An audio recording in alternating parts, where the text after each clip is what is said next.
qui l'a lancé, d'ailleurs comme il l'avait fait pour Whitney Houston ou encore Jennifer Lopez. Tommy Mottola, pour vous donner une idée de son talent, eh bien, il faut savoir que sur les 10 premiers artistes du top 50 aux États-Unis, il en produit 8.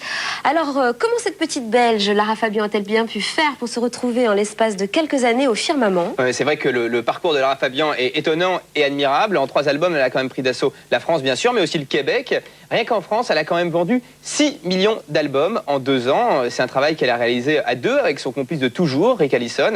Et puis, il faut quand même savoir que son tout dernier album, sorti il y a 12 jours, est déjà numéro 1 au top album. Vendredi dernier, Lara Fabian a dédicacé ce nouvel album sur les Champs-Élysées. Les fans, vous allez le voir, étaient au rendez-vous.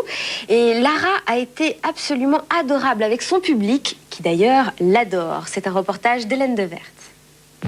Le nouvel album de Lara Fabian est entièrement made in USA. On se demande dès lors pourquoi c'est en France qu'elle a choisi de le sortir en premier, plus de 3 mois avant sa sortie mondiale. La France est entre guillemets, une sorte de fief pour moi. Et l'endroit où j'ai une base de fans immense. Et que je ne pouvais pas, en faisant une sortie internationale directement par les États-Unis, me permettre de revenir ici et donner que 2 jours de ma vie à des gens qui viennent de m'en offrir 3. Ils viennent de m'offrir 3 ans de mon existence, d'un coup, comme ça.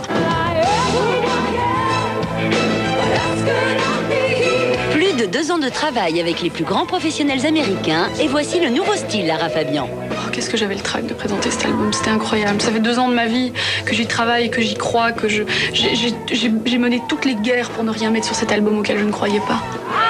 Lara Fabian déplace les foules. Plus de 3000 fans l'attendaient l'autre soir pour la dédicace de son album. D'où un service d'ordre exceptionnel de plus de 50 personnes. Quand la star arrive enfin, c'est l'hystérie. Un phénomène qu'elle sait parfaitement gérer.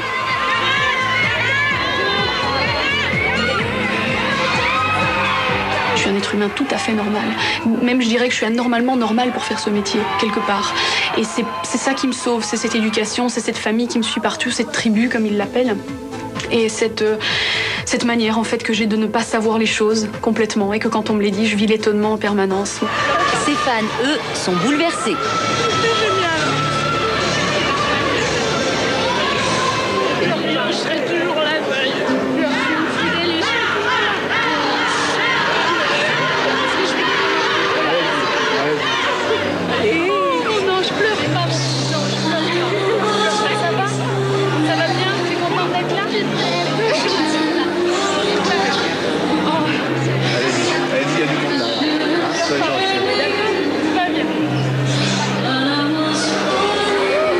Et l'émotion est contagieuse. 2 heures plus tard, la chanteuse, visiblement très touchée, se retire quelques instants.